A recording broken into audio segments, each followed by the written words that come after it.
இன்றைக்கி lunch time வந்து ஒரு கேசரியோட தான் ஸ்டார்ட் ஆச்சு. இது எல்லோரும் சாப்பிட்டு எனக்கு மட்டும் வச்சதுனால அது கொஞ்சமாக இருக்குது. ஃபங்க்ஷன் போயிட்டு அங்கேருந்து எடுத்துகிட்டு வந்திருந்தாங்க பைனாப்பிள் கேசரி, நல்லா இருந்தது சாப்பிட்றதுக்கு.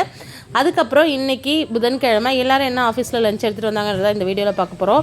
அமர்நாத் சாரோட லஞ்சில் தான் ஸ்டார்ட் பண்ண போகிறோம். சார் வந்து இன்றைக்கி தேங்காய் சாதமும் தொட்டுக்கிறதுக்கு வத்தலும் அப்பளமும் எடுத்துகிட்டு வந்திருந்தார். நெக்ஸ்ட்டு சந்தோஷ் சாரோட லஞ்ச் தான். சார் வந்து இன்றைக்கி இந்த டப்பாவில் வந்து ஆம்லேட் எடுத்துகிட்டு வந்திருந்தார். ஆம்லேட்டுக்குள்ளே வந்து நண்டு இருந்தது. இது நண்டு ஆம்லேட்டுன்னு எங்களுக்கு சொன்னார். அப்புறமா பார்த்தா உள்ளே நண்டு இருந்ததுனால அது நண்டு ஆம்லேட்டுன்னு சொன்னார்.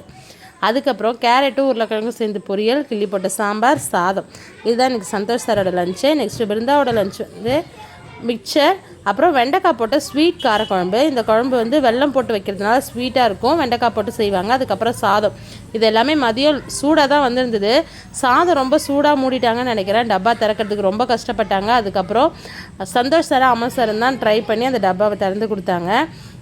அப்போ அது திறக்கும்போது செம ஃபன்னாக இருந்தது. ஏன்னா அது ரொம்ப டைட்டாக இருந்தது. அதனால் என்னோட சப்ஸ்கிரைபர் வீரலட்சுமி, நீலா, அதுக்கப்புறம் Thirumaran from Manapparai. Hi sister, hi brother. Video பார்த்துட்டிங்கன்னா கமெண்ட் பண்ணுங்கள். நெக்ஸ்ட் என்னோடய லஞ்ச் என்னென்னா, நான் வந்து இன்றைக்கி சாதம், பருப்பு ரசம், முட்டை தொக்கு எடுத்துகிட்டு போயிருந்தேன். வெங்காயம் தக்காளி வணக்கி அதில் அவிச்ச முட்டையை போட்டோன்னா அது முட்டை தொக்கு, அவ்வளோதான்.